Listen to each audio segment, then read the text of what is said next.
Sometimes it's hard to tell. But welcome to the Midday Show. I was gonna say, I think we're rolling. He's Mark Messina. We're gonna zoom out here for a couple of topics. We're gonna go Ukraine. We're gonna talk about U.S. shipping ports, and apparently there's going to be an American trucker convoy, not just in Canada, but also one around our capital. We're gonna talk about those briefly. I'm gonna explain. You know me. I'm weird. I dive into these weird things. I learned how ice sheets are actually melting, and it's actually quite fascinating. It's different than what you would expect. I'm going to explain that to Mark. Life and death, there's a brain study. I kind of didn't tell you about this. You're going to like this. There's a brain study that they believe they can prove that your life actually flashes before your eyes when you die. Really, really neat stuff. And then maybe the neatest of all, Hank the Tank, Black Bear story. We've had great success with those at NorthcentralPa.com. So we're going to talk about Hank the Tank to end it all. Before we get to this smorgasbord, this plethora, what other word can I use? I'm running out of words. Mark, how are you feeling today? Well, right now, there's something, at least in my view, you're doing your version of a Kung Fu movie. Oh, because you're in delay. Hold on, I know, I hear you. Amateur hour. Go ahead. How are you feeling today? So, I mean, I'm feeling good. That had me kind of a little off, but but I had this revelation and I wanted to share it with you before we get into this. And nothing like, world news tonight, as everyone's tuned out, they're like, I don't want to hear about the Ukraine and Canadian truckers. But here, I'm going to change people's lives right here. This is my latest brainstorm. Tell me how stupid this is. It's stupid. You haven't even heard it yet. Okay, go ahead. So a whole New Year's resolution thing, I get, but it doesn't work because like January and February, just like months, and people we use it as this artificial springboard and whatever. But most resolutions, I know some are business wise, I know some are, but most of them are health and fitness, or maybe quit smoking. But that kind of goes into health and fitness. And people get the gym memberships, and it's just cold. It's hard to get out of the house. It's dark early. It's a lazy time of year, and people don't keep it up.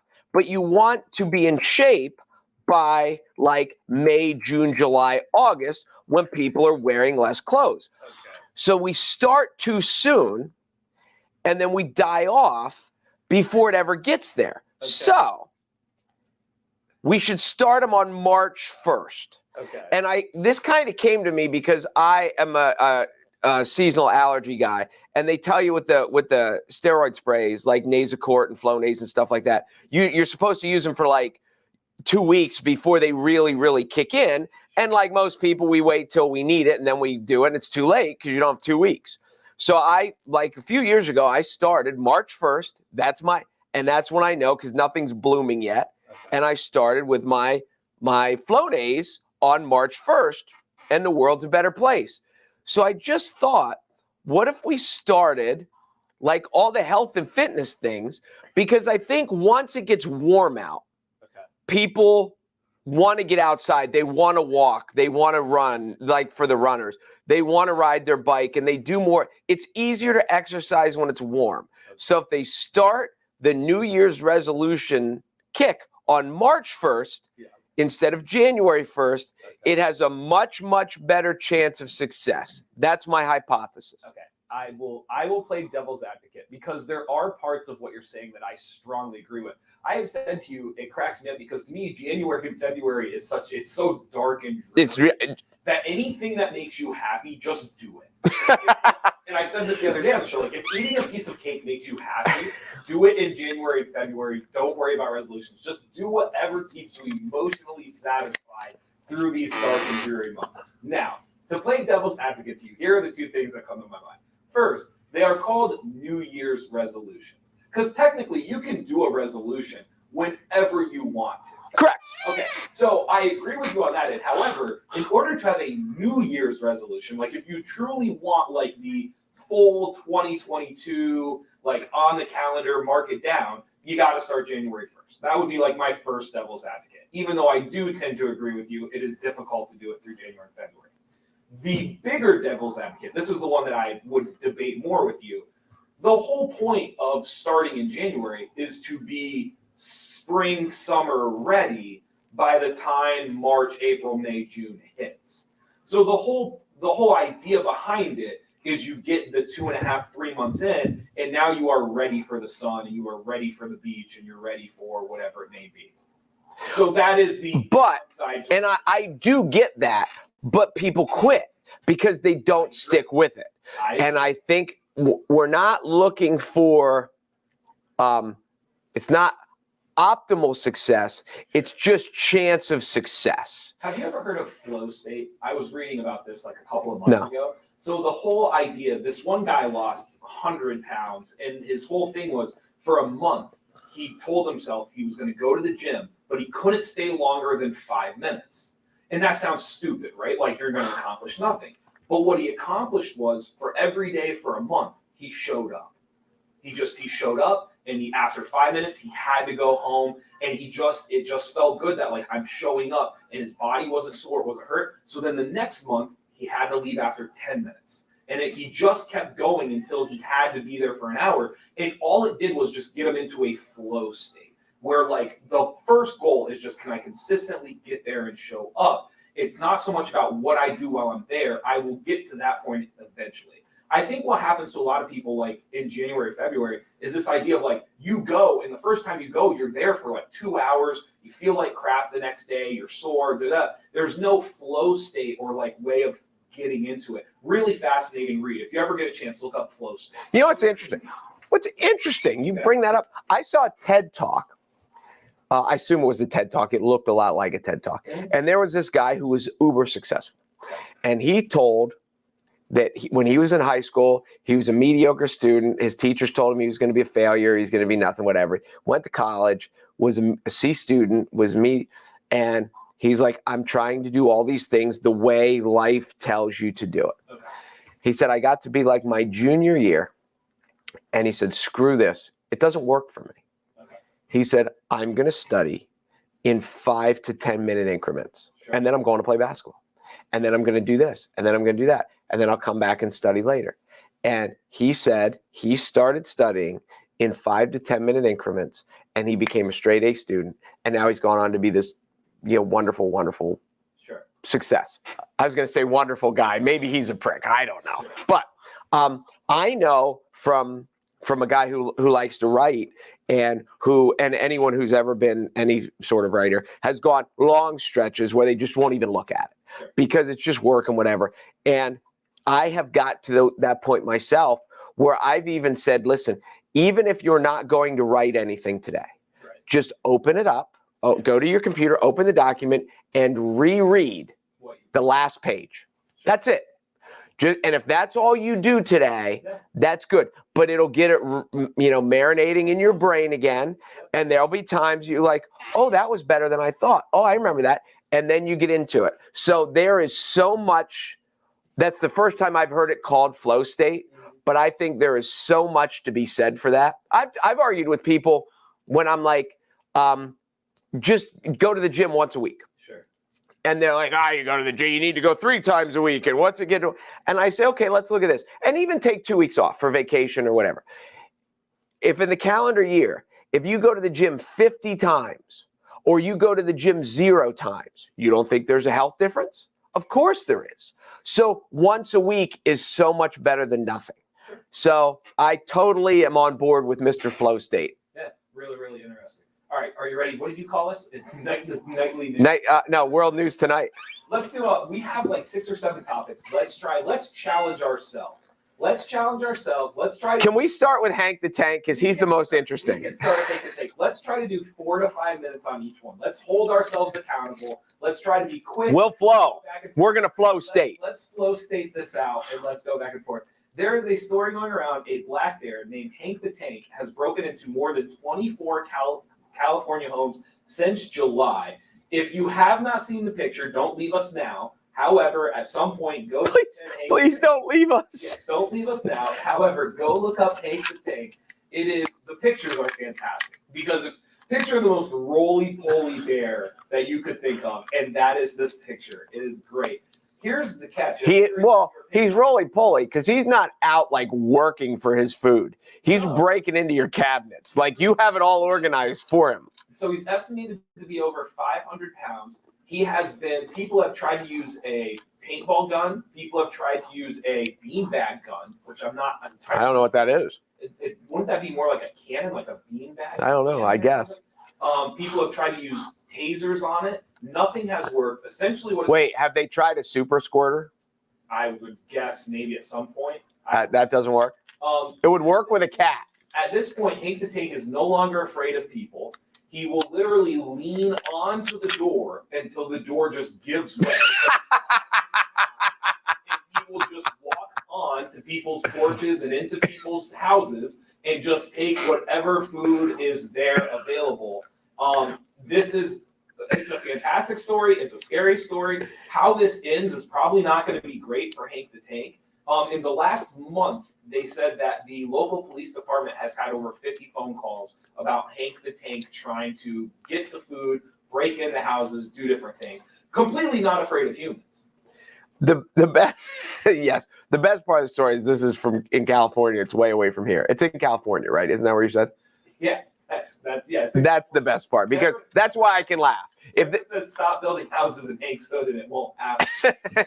How about the fact that he doesn't even like knock the door down? He doesn't even work. He just leans against it until it gives. Just leans. That is what a lazy.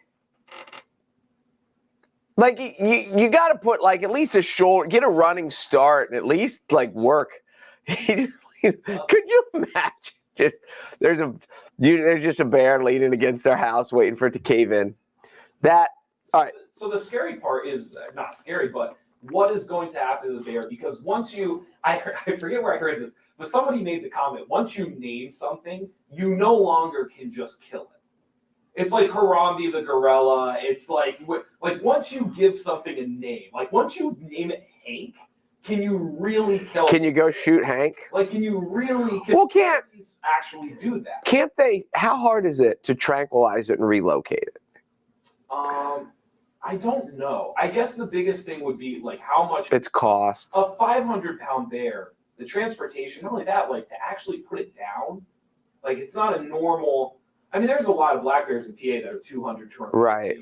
I mean, it's a huge bear. You're probably twice the dosage. Like, I mean, at minimum twice the dosage, I would assume. Yeah. Hank, unfortunately, Hank is going to end up being a big rug. Don't say that. So here's the other thing. What, am I wrong? I don't know. I don't know what's going to happen. That's the whole point of this story. The other catch, he has skipped hibernation due to the constant food supply. I knew you would know. I saved that because all right. That is good. I could either sleep or I could go lean against this door. At least wait till he's sleeping in someone's house. That he's so not afraid of humans that he's just made himself at home. The skipping hibernation because just food aplenty. Like he's just realized if I just walk into houses, there's just every house is just a grocery. Could you see if he survives the winter when the other bears start waking up and be like, guys, you will never guess what I figured out. These buildings, they have all this food. But it's also, they said, it's also a health issue for him because he's not sleeping off any of the weight he's putting on. That's why he appears the way he appears. So Hank needs a March 1st New Year's resolution. Probably does. He needs to lose some weight. He probably does. I will let you pick the next topic. All right, let's go. The trucker convoy thing is a little interesting to me, and I don't necessarily disagree with them. So let's go with that. Okay, let's do. The National Guard has been called into DC. I believe it's around 700 members of the National Guard will help out. Trucker convoys going on in Canada started as against vaccine mandates. It is the one in Canada has kind of exceeded that. It's grown into this kind of, I don't want to call it a freedom fight, but essentially it's the idea that of human rights, putting the person ahead of the government. There was one person on TV the other day that was kind of saying like human thought over human analytics and things like that. So I don't know exactly how to describe what's happening in Canada, other than that it has far exceeded what it was initially intended to do. And it sounds as if one might be heading for the capital in America. I mean, I think in retrospect to all of this, I kind of agree with their cause. And I am, vaccinated, I am boosted, I am all those things, but I also don't think that it should be governmentally mandated. And I think that in hindsight, it has more effort should have been put into education and not telling people that they need to be vaccinated. You mean over vaccinations? Like Yes. Education in the vaccination. Yes. Not telling them they need to be vaccinated, but explaining to them why and getting better explanations. And it is a reflection of how politicized the world has become, because that whatever side you're on, if one side says black, the other's going to say white, regardless of anything. And now this has become one of the topics. But we are further, what is the word, exacerbating this by just saying, well, you're going to do it because we told you. Sure. So now the other side is more distrustful. Sure. And whichever side the other side is becoming, if one side speaks, the other side is even more distrustful than they were before.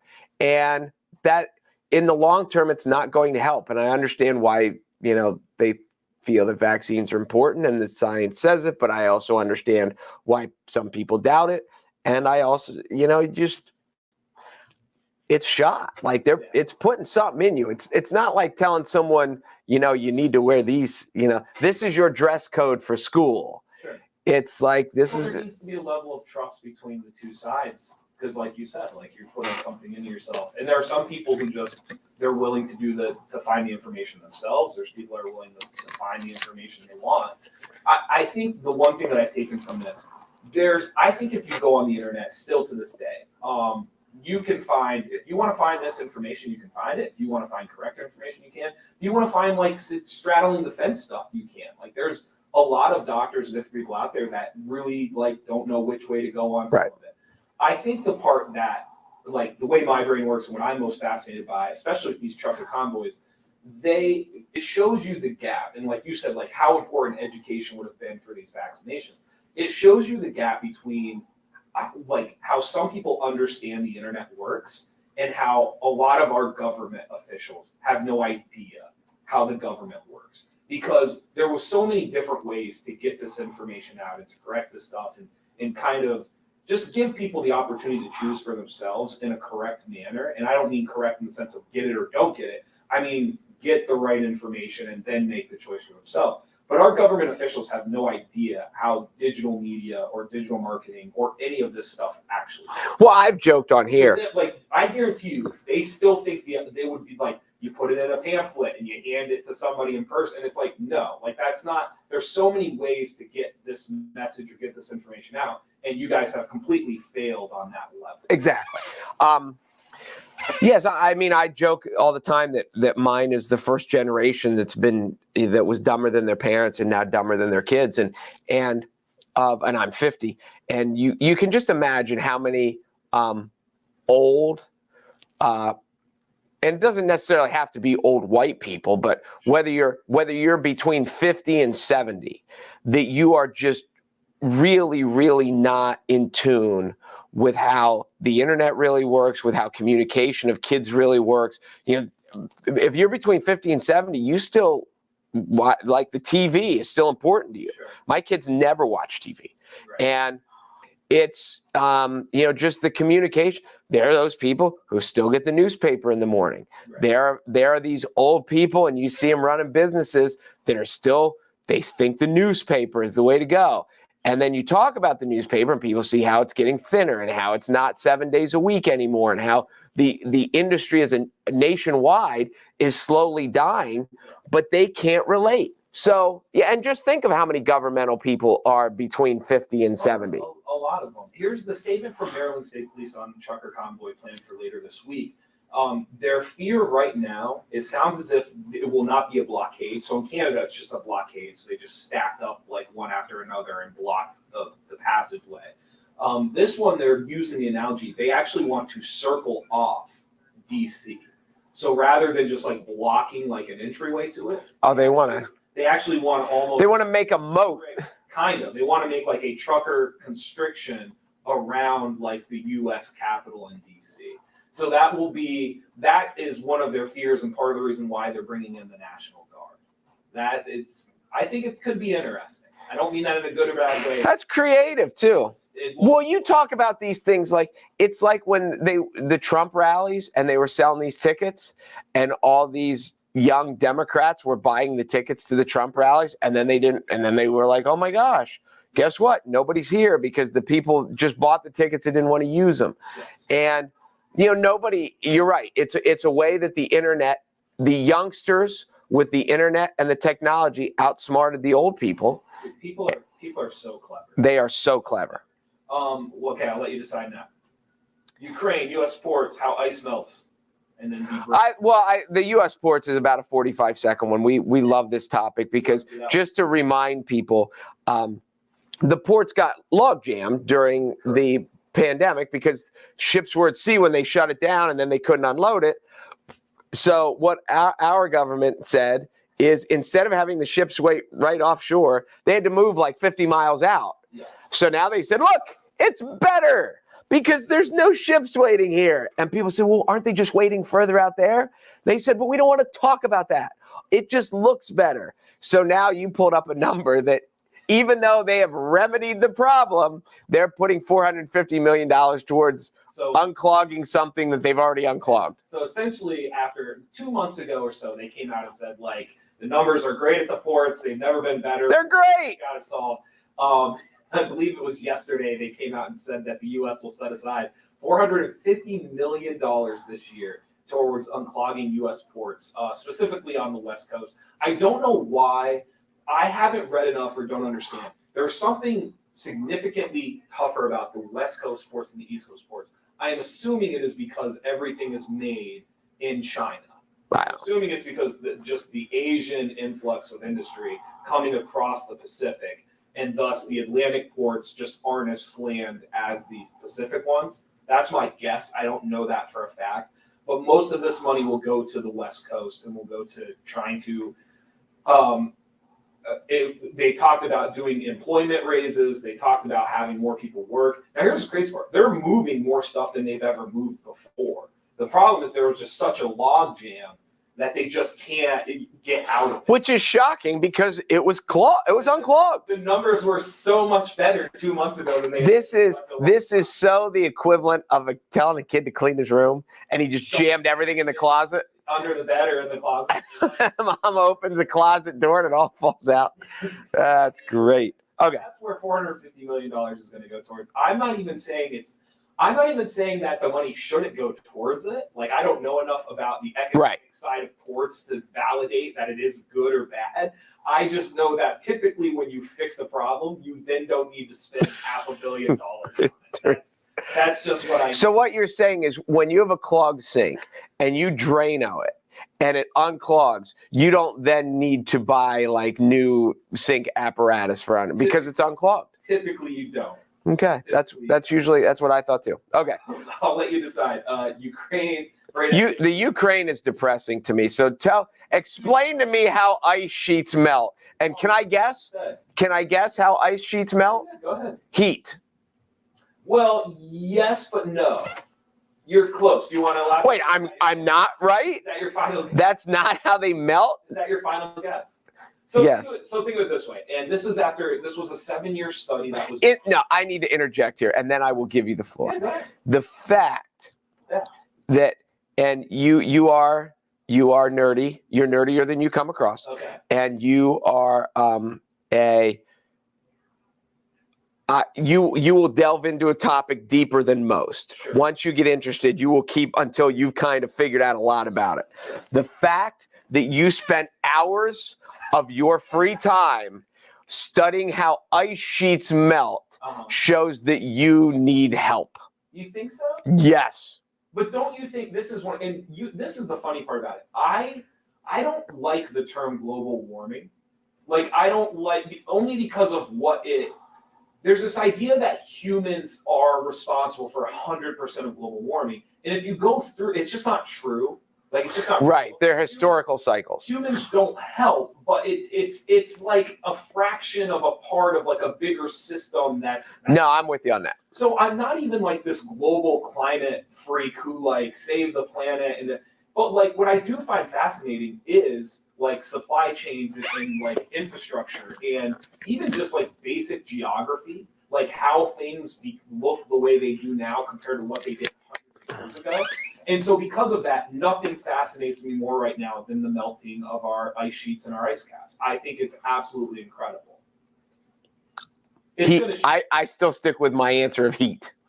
No, heat is not incorrect. So here's the basic way, and I'll try to make this analogy as simple as possible. There is this common conception, like most of us only view things as what we can see. I'll use the Titanic as an example.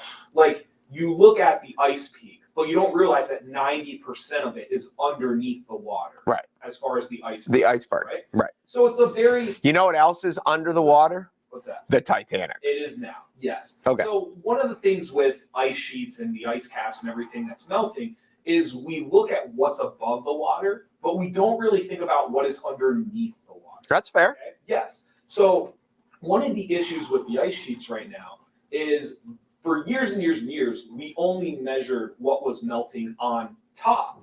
Like you would measure, like if it was on land, you measured it and then it was there and it wasn't anymore. So you knew X amount melted. But with ice sheets, it's different because there's water underneath. There's not actual land, meaning that it's just ice on top of ice. Okay. It's just buoyancy in the water. Right. So what they're realizing is that as this stuff is melting on the top, which we usually measured, we never measured what was melting on the bottom. Let me explain. As the water melts on the top, that water has to go somewhere. Thus, it runs down crevices or it runs off the edge. And it goes all the way down until it either hits water or hits the bottom of the ice sheet. And so what's happening is, and what they're realizing, is these ice sheets are actually melting faster from the bottom than they are from the top. So every measurement, everything that we've done prior to like the last 7 years, you can almost double the statistics on how much ice has actually melted. And what this study shows is it's actually almost not twice as much, it's almost 3 times as much, because the friction of the water running down, and then it's almost like hydro electricity essentially, was because it has something to do with the hot water hitting the cold and there's a reaction. Okay. And thus it's actually melting it faster underneath than it is on the top. I thought you were bringing good news. This is bad. But see again, I don't even need to be alarmist or bad news because to me, it just shifts the way the world is going to work. I don't even necessarily think it's the end of the world. Like, well, that's good because that would suck. But I think there's just very much this alarmist feeling about global warming, about like the ice sheets melting. And I'm not saying like it's bad for polar bears. Like I get it, but it doesn't mean it's bad for everything else. You know who it's not bad for? Who? Hank. Hank the Tank? Yeah. Yeah, well, he's gonna be fine. He's doing all right. Until he becomes a rug. Yeah. But anyway, I found okay. that fascinating. Maybe you didn't as much, but I think it says a lot that whatever Al Gore thought in the 90s, it's actually probably happening twice as fast than what he thought. Now, I'm not as worried as Al Gore, but I do think it's going to shift. Like, you're just places that you used to be able to live, you're not going to be able to. It's going to shift infrastructure. It's going to shift the way. So here's a good example. You think like how boring, but think about this. We're about to spend $450 million on our ports, and like the ice is melting twice as fast as what we thought. Those ports might not even like be available to us 10, 15, 20 years from now. And we're about to spend $500 million, like basically making sure that they work. No, I get it. Listen, I'm so I think like it's all intertwined. I think it's all fascinating. Just the difference between you and me is like one of the reasons, and we've joked about that I'm king of clickbait and I read all kinds of clickbait things. Sure. I would never dive into that because I don't want to say sad. Sad's maybe not the right word, but I would never spend that much time on news that I knew was going to be bad. Because as you just talked about, January, February, just do things to make yourself happy. Sure. I read stuff on the internet that I think is going to make me happy or intrigued. And I realize like there's a scientific intriguement to it, Sure. But it's why I put the Ukraine off to last. Okay. Because it's not good. Okay. So do you want to talk about the brain activity then next? The who? The brain activity. This is a really neat. Oh, is this the one where your life can flash before your eyes? This might be depressing too, depending on what your life has held. Maybe you don't want to see it all again. I don't think this is depressing. So all right, go ahead. They, for the first time ever, they were actually able to record the brain activity of somebody who was dying. An 87-year-old man who was dying from a heart attack. They actually had him hooked up, and they were able to see that he had the same brain activity during his last breaths as you do when you're trying to remember a thought. There was like this wave that showed the same Okay. when you're trying to remember something, and it was very like significant. So like when you watch a brain scan, you may see like a spark or like a little section. Essentially what happened was the entire brain sparked or reacted almost identically. It was almost like a big bang, like almost like happening. And so what they are expressing is like people who have said before, like your life flashes before you, after watching this, they're saying it makes a ton of sense. Scientifically now, it actually would make sense that that could happen. I think that's fascinating. It is. That the other part of death that fascinates me is there is some measurement, and I wish I knew this, 7 grams, 6 grams. When you die, your body becomes lighter. Oh, okay, yes. And it's not. So wasn't that? It was a movie. It was in a Dan Brown book, I think. Oh, okay. It's whatever it is, Mm-hmm. and that the speculation is that is your soul leaving your body. That there's actual measurable mass to your soul. But so yeah, all that stuff. Like the people who've seen the light, people who've been dead on the table for 5 minutes and tell you they're in the room and they can see it and they come back. All that stuff is fascinating to me. It's creepy, but it's fascinating. So neuroscientists, again, they had this 87-year-old. It is the first time ever that scientists recorded the activity of a dying human brain. According to the team, brain waves at the time of death were similar to those occurring during memory retrieval, but significantly larger. It supports the life recall theory. So that is the life flash before your eyes thing. So you can go on, they have a 10-second video of the scan. And then they also have a 10-second video of somebody trying to remember like a childhood memory. Okay. And it's really neat to see because it's almost like just a small scale and then a large scale, and they're almost identical. The scans are. It's really. Have I ever told you one of my bucket list things? Mm-hmm. I want to go to one of those sleep places and have the probes hooked up to my head. Okay. I want to see my brain activity while I sleep. Because what's the part you just? I don't know. I've always been fascinated by sleep. Okay. And yesterday I, horizontal on the couch, an hour of my life is gone. And I think for that hour, like I was in a coma. And I'd love to measure, like what's your brain activity during a 10-minute power nap? Okay. What's your brain activity during an hour on the couch? And all night when you sleep all night. Yeah. I've always believed that, you wake up in the morning and you're like, I don't have to get up yet, but I'm kind of awake, but I'd really love to sleep. And then if the days that I can actually fall back to sleep and get an extra hour, I believe that that's the best hour that I get because when I wake up, I feel better. But I have nothing to measure that by because obviously in the middle of the night, it's just, so yes, I would love to see what my brain does. Now to me, that's scary. Here's the last thing they found from this study. Something we may learn from this research is although our loved ones have their eyes closed and are ready to leave us to rest, their brains may be replaying some of the nicest moments they experienced in their lives 10 to 30 seconds after you hear the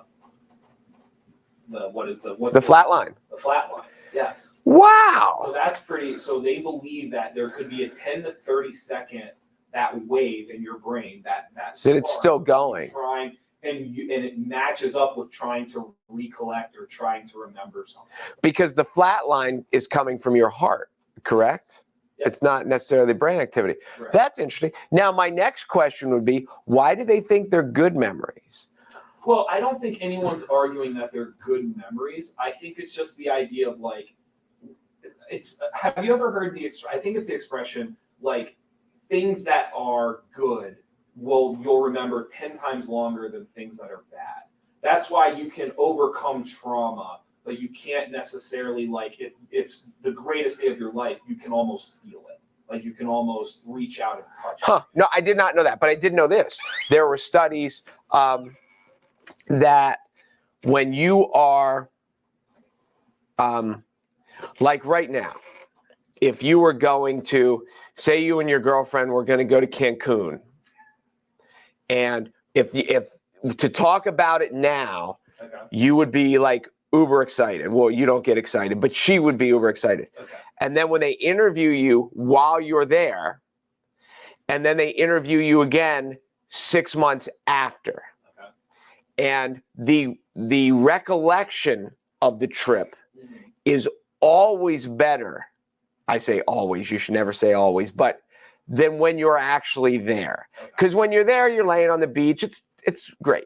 Sure. Because it's relaxing, and it's this, but it's not the, but then once you're back at life and you're back at your job, and your memory makes it so much better than it actually was. It's one of the issues with breakups and relationships. Sure. That you focus on the good parts, especially when you're the dumpee and you're sad, and you focus on the good parts and you don't focus on the bad parts or the boring parts or the ugly parts or all this stuff.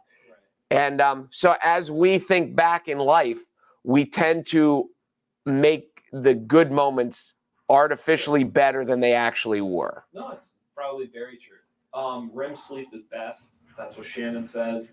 Deborah, same as when they recorded REM sleep and dreams. Although it seems like your dreams last for hours, they only last for seconds. That's weird to me too. Yeah, I did know that. That one doesn't seem as weird to me though, because like I'm trying to think, like when, like your creativity, like your imagination, like the things you can come up with, and like, so I guess it just doesn't surprise me that your dreams. The thing that surprises me about dreams is how when you, from the ones that you remember, yeah. And that would be another thing why I want to sleep in the brain scan, to see how many dreams you actually have that you don't remember. Sure. Because you don't wake up and remember 8 dreams. You may remember like parts of 1 or 2, but they're such a hodgepodge and they don't make sense. Sure. And they don't go organized, and sure. That I don't understand why that is. Right.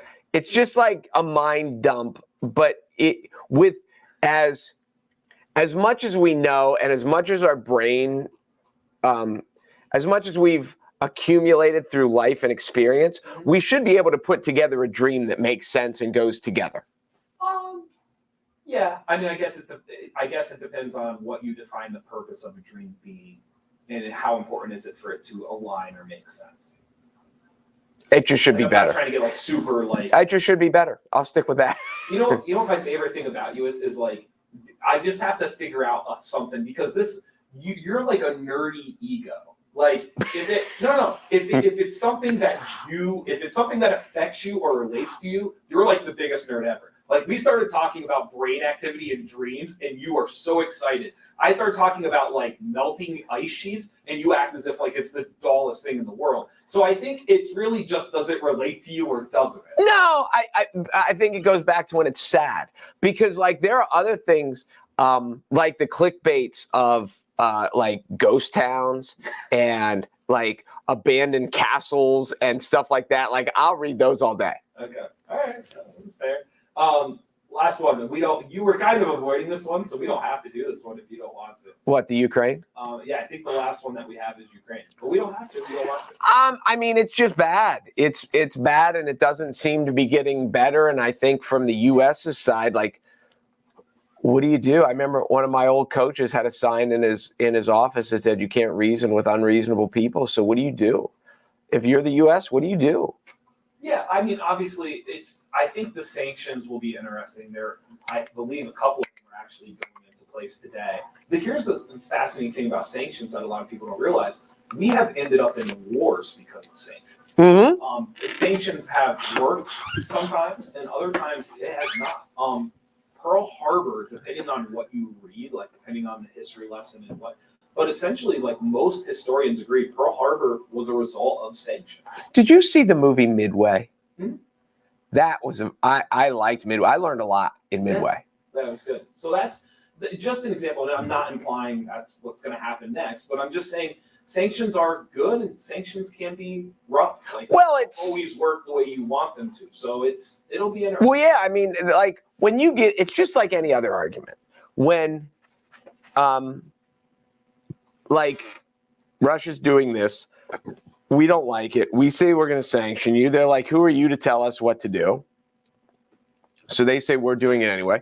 Us sanctioning is the equivalent of us giving them the middle finger. And that usually doesn't quiet the argument. It usually escalates the argument. Now, Russia has not always been successful. However, I find it hard to believe that they didn't know maybe not to the exact decimal, but they knew sanctions were going to be a result. They knew sanctions. They could guess, they could figure it out.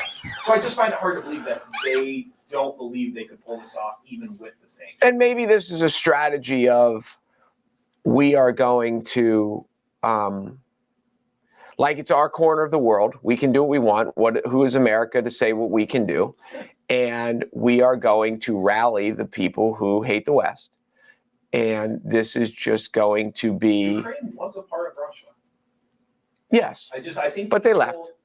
I understand that, but I think people forget. There were lots of places that were part of Russia that aren't anymore. Like Texas succeeding, and then 10 years later, we're kind of like, no, you're actually not. And I'm just saying, there's a faction of Americans that would think that was perfectly okay. Well, and the question that you had brought up beforehand, I read a thing about the natural resources that were in the Ukraine, uranium and I don't know if plutonium was there, but there's a lot of natural resources in the Ukraine. Sure.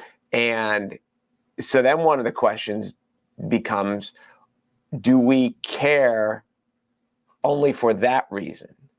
And then the next question is, who are we to police the world? Because, so there's a lot of interest here. You bring up resources. There's a lot of people that don't know. So the whole Germany and them trying to kind of conquer Europe, a lot of that started with sanctions. So they were threatened with sanctions initially. And then what happened was Germany panicked. It actually expedited their process to try to take over other places for resources, because they were like, oh my God, we're not, we have to gather as much as we can right now. And so it goes back to that point. There are tons of examples where sanctions work. I'm not sitting here saying they don't. I'm just saying that sometimes sanctions drag you into things that you didn't initially plan on getting dragged into, or the whole point of a sanction is to not get dragged into it. And I'm just saying that sometimes sanctions do that. Did you ever see the movie The Monument Men? Yes. Okay, I just thought it. With Goodman and Damon and George Clooney. Yeah. Not a great movie, but a good historical movie that Hitler was an art student before he did anything else. Yeah. He was and Hitler loved art. Yeah. And one of the things that when he went through and ransacked Europe, he collected all the art and he was storing it, and part of his plan was to have the greatest museum ever. And these guys went out and tracked this art down while the war was coming apart before he could destroy it. Yeah. And it's a neat story. Yeah. So it'll be interesting. The other one, a friend that I trust very much so, they brought up they said essentially Ukraine is not the real test. They said the real test is Finland, because Finland borders Russia to the north. And Finland is not a part of NATO. However, they have asked to be a part of NATO, and they have been trying to figure out a way. NATO says this is what is expected if you join. Finland says this is what we'll do, but we don't want to do X, Y, Z. And for the last couple of years, they apparently have been trying to come to an agreement for Finland to join NATO. So they said one of the biggest triggers here to watch for is if Finland joins NATO. If Finland just says okay, we're in. We'll do whatever you want us to do, because that would essentially show that Finland is worried about Russia continuing and expanding. And so my friend says Ukraine, feel bad, but it is what it is. He goes, Finland is the trigger. He goes, if Finland joins NATO, something's wrong. Huh. So take that for what it's There you go. That's interesting. That is interesting. Yeah. But again, it's sad. So I stay away. I'll go back to Hank the Tank. Although if Hank the Tank becomes a rug, that will be said too. Okay. But only because I know he's not leaning against my back door. Understandable. Anything else before we go? We hit a lot of topics. We did hit a lot of topics today. I was going to say something. Oh, I think Michigan plays tonight, their first game in the post Juwan Howard. Okay. So we'll see if they rally or if they spiral. Yeah, it'll be interesting. Yeah, I think it's tonight, and I saw who they play, and I don't remember. But yeah, because he's out, and by the time he gets back, they may be about done. Yeah. Or if the next guy comes in and wins 5 in a row, maybe he's done anyway. What happens? Maybe he's out. We'll see.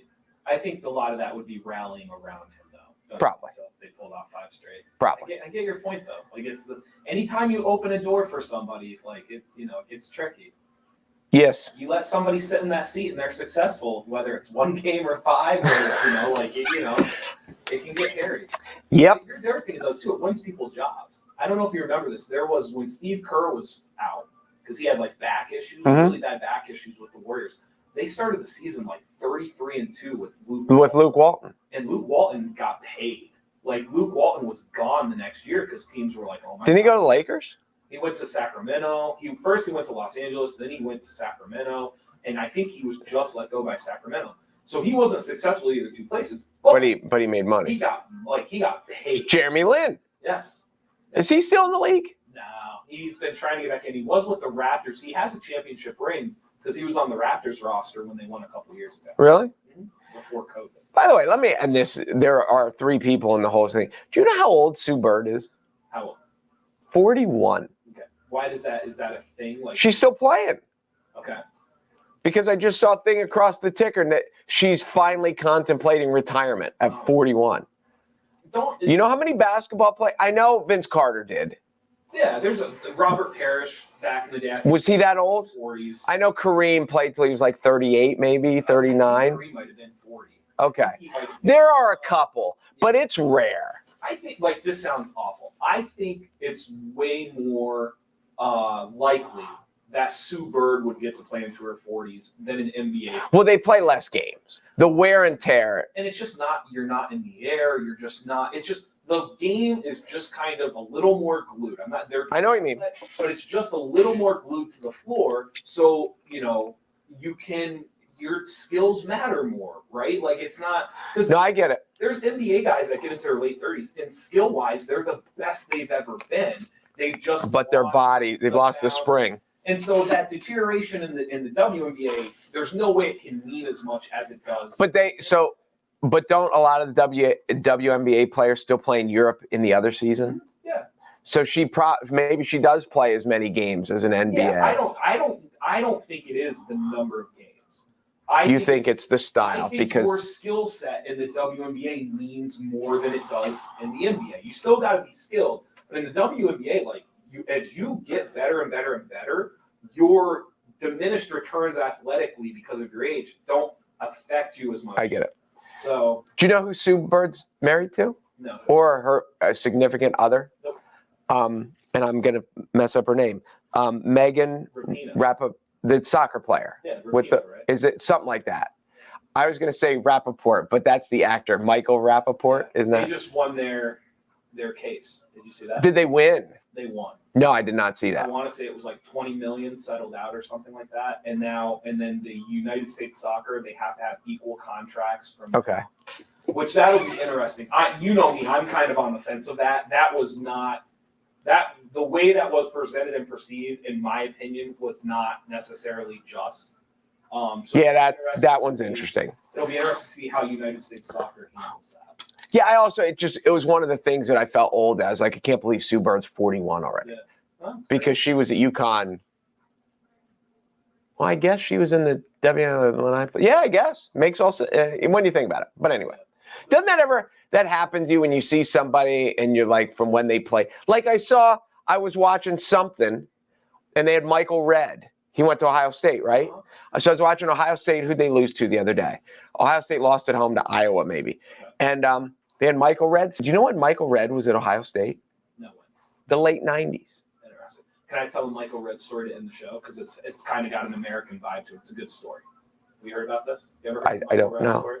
The basketball player? Okay, go ahead. So Michael Redd played for Ohio State, was drafted by the Milwaukee Bucks. He was a late second-round pick. And he probably stuck in the league for a dozen years? He was an all-star. Yeah. He became an all-star. So Michael Redd was this kind of like left-handed Lefty point shooter. He did a lot of great things, but he was never considered like one of the best 20 players in the league. Okay. So when they were putting together, this was when American basketball had failed at the global level. Okay. We got 6th place in Worlds. I think we got bronze in the Olympics. I remember the bronze year. 04, 06, where it was just a nightmare. That was a disaster. So heading into 08, they put Jerry Colangelo in charge of the United States basketball, and the whole goal is to like get the United States back on top of basketball. So like LeBron James says he's in, Kobe Bryant says he's in, these massive people. So as they're rounding out the team, like the top 10 dudes have said yes. Like it is a stacked, loaded team.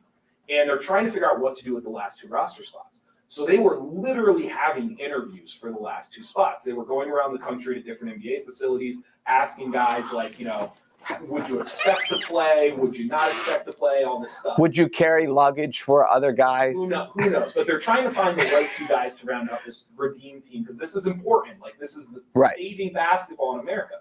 So they go to the Milwaukee Bucks facility. Michael Redd won't come off of the court because he's got his routine. So he runs over and he asks, this isn't a Sports Illustrated article, by the way. He runs over and he asks Jerry Colangelo, like, would you mind meeting me at the hotel so I can finish my workout? Jerry Colangelo, he's around basketball. He goes, sure. So he goes back to the hotel room. Like half an hour later, Michael Redd shows up and he has his bag and he says to him, he's like, hey, I got to use the restroom. He goes, just give me a second. So he goes into the restroom and Colangelo and the other guys there from USA Basketball are looking around kind of like, you know, like this is, no one's made us wait yet, kind of thinking whatever. Michael Redd comes out like 10 minutes later in a full suit and tie, and he sits down. And Jerry looks at him and he's like, what are you doing? And he goes, I'm interviewing for my country. Like, I'm going to be in a shirt and tie. And Michael Redd was the 12th player on the redeem team. Really, really cool story. If you want to find it, it's a Sports Illustrated article. That's awesome. Really good story. So there you go. Huh. Love that story. That is a good one. Yep. That is a really good one. I was riveted. That's a good. We should have story time every Wednesday. Where you tell stuff like that. Yeah. Maybe I'll try to find the Sports Illustrated article for you because it is good. If I'm going to represent my country, I'm going to be in a shirt and tie. Or if I'm going to interview for my country, I'm going to be in a shirt and tie. Yeah, he was good. He's good. Well, obviously he's good enough if he's getting interviewed. Sure. But he was kind of the lefty shooting guard that stuck for a long time. I think he played the least amount of minutes on the redeem team. Like he barely played at those Olympics. But Colangelo and them were like, he gets it. He's in. Like, he's like, this is about our country. This is about American basketball, and this is not about Michael Redd. And they were like, he is in. Like he is our 12th man. Pretty cool. That is cool. Thanks for watching the Midday Show. Thank you to Weiss. Good story, Jeff. Well done. And NorthcentralPa.com. Be sure to go there for all your local news. I can't top that. That's fine. That's You did well. I'm Jeff Everett. He's Mark Messina. We will see you tomorrow. North Central Cinema. We're going to break down some stuff with our movie correspondent, Joe Smith. We are excited for that. Yes. Have we talked about Joe yet? Say it again. Have we talked about Joe on the? I don't think so. Not on this. No, we did. We introduced the North Central Cinema a couple of weeks back. Okay. He is a movie guru. He's going to be fun. This is going to be fun. Unless you hate movies, then you're going to hate the show. No, it'll be really, really good. I think so too. All right. I'm Jeff Everett. He's Mark Messina, and we will see you tomorrow. Later.